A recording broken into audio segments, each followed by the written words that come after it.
Concerning writing my thesis and dissertation, I wrote about or around effects of an Afrocentric theory and counseling intervention and their developments with African American college students. As for the particular topic and the particular layout of my master's thesis and doctoral dissertation included writing what is a chapter 2.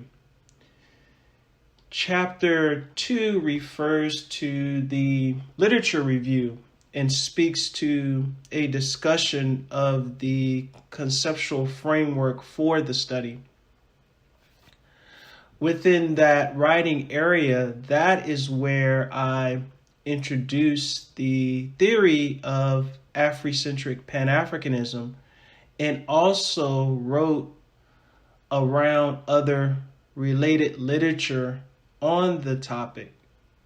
That is, other Afrocentric theories. And what I mean by that is I'm using the word here, Africentric, as a collective term to relate to other theorists and their conceptualizations, such as Doctors Wade Nobles, Linda James Myers, Kobe Kamban, Malifi Kete Asante, and others. To look at these theories, convey our experience and behaviors that present truths to us as African people. Thus, I look at how these theories are put together to show our lives publicly and privately. Psychologically speaking, your public and private African lives encompasses how you see yourself and how you relate to others. What stands out refers to feelings, thoughts, perceptions, knowledge, and behaviors that organize our surroundings. So, to the extent that we understand and develop this awareness, represents the reality of Africa and center. The constructs and contents represent the thoughts and ideas of the culture in the environments of Africa to develop our relationships, ourselves, and our abilities. This commonality of interest and future well-being appears again from those individuals choosing the conceptual use of the words Africentricity, Afrocentricity, African-centered, Afrocentric, Africentric, and Africentric Pan Africanism. Relative to this aim or objective to organize our surroundings, there is another helpful tool in counseling. The Johari window is a model consisting of 4 areas of a person's perceptions that can equally assist us in helping build our African private and public lives. Or another way of looking at that too as well is our African consciousness. Corresponding to one of the areas of the Johari window refers to the open self. What resides in this area reveals what you know about yourself and that others also know. Basically, as an African, you are the same in public as you are in private. For example, you may believe and practice African historical and traditional African religion, otherwise known as Patara Set, you practice those rituals at home and also practice rituals at work, such as take a day off or days off during your holidays and or fast during hours at work as other groups of people do. Another area relates to what is hidden. It is what you know of yourself and what you hide from others. This can be perceived as you, as an African, being one way in public and another way in private. For example, in private, you carry an African name, however, publicly, across other environments, go by another name, such as a non-African name. My point here is not to call out anyone. It is to state the facts so that you understand what is going on around you and for you to notice it and improve on your decisions. The third area speaks to what is considered a blind spot. And this is where there is information that may not be known to you, such as, for example, your own African racial characteristics, however, is known by others about you. For example, I have been fortunate to have traveled throughout the continent of Africa and visited several African countries, cities, and towns. I remember the first time that I visited Ghana, West Africa, and the city of Kumasi. There I was approached by a Hausa. A Hausa is another African person from the western part of the African continent. We, as African people, there's many of us. And as a result of there being many of us, we, as with other groups of people, composed of different ethnic groups, such as the Hausa people, whom are from Nigeria, West Africa.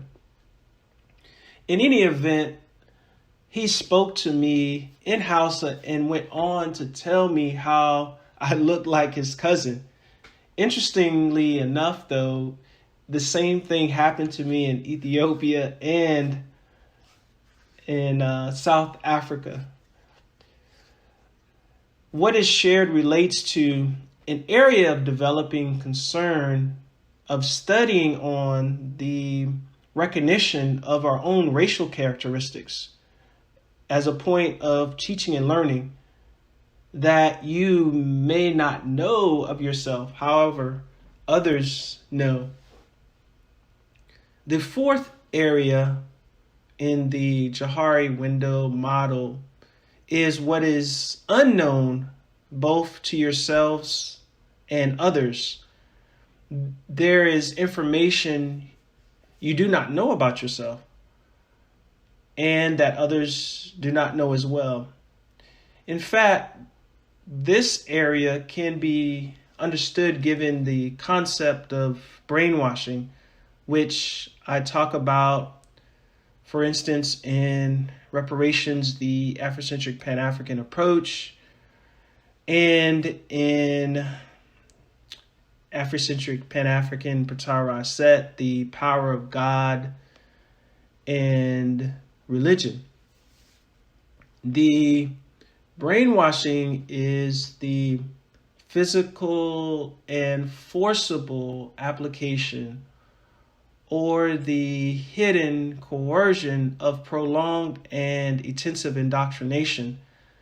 This result is where we give up our African humanity, our beliefs, values, attitudes, expressions, and we submit to and accept those of the oppressors, in which case the acceptance is not internalization. It is actually, it produces blame. We blame ourselves and are also blamed by others given our behaviors. So in relating to this area, many African Americans cannot, and other African people as well, cannot be blamed or should blame themselves given their lack of understanding of themselves as African people and their African culture. Many have only learned and know of their surroundings and the greater world through, for example, Christian and Islamic religions and those doctrines of Jesus and Allah.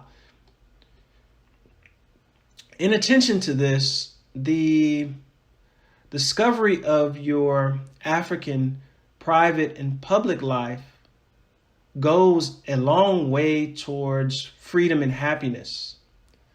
Publicly, we are free in a society with rules and then choose how we live appropriately. Faced with this learning of self and society reveals the pursuit of happiness, and therefore the African private and public self, or as I mentioned earlier, the African consciousness. I maintain that to put our freedom into happiness, we do so in proper measure of our own African racial and cultural ability. However, that is based on the reasonable grounds of Africentricity, Afrocentricity, African-centered, Afrocentric, Africentric, and Africentric Pan African contributions. You see, the conceptualizations encourage functionality in ourselves with the right experience and behaviors. I find today, however, the past has not taught us. I see that history continues to repeat itself. Those terms that I mentioned that convey the African experience remain synonymous with confusion and is doing us a great disservice. Therefore, I want us to overcome the past and point out the definitions of Africentricity, Afrocentricity, African-centered, Afrocentric, Africentric, and Africentric Pan Africanism.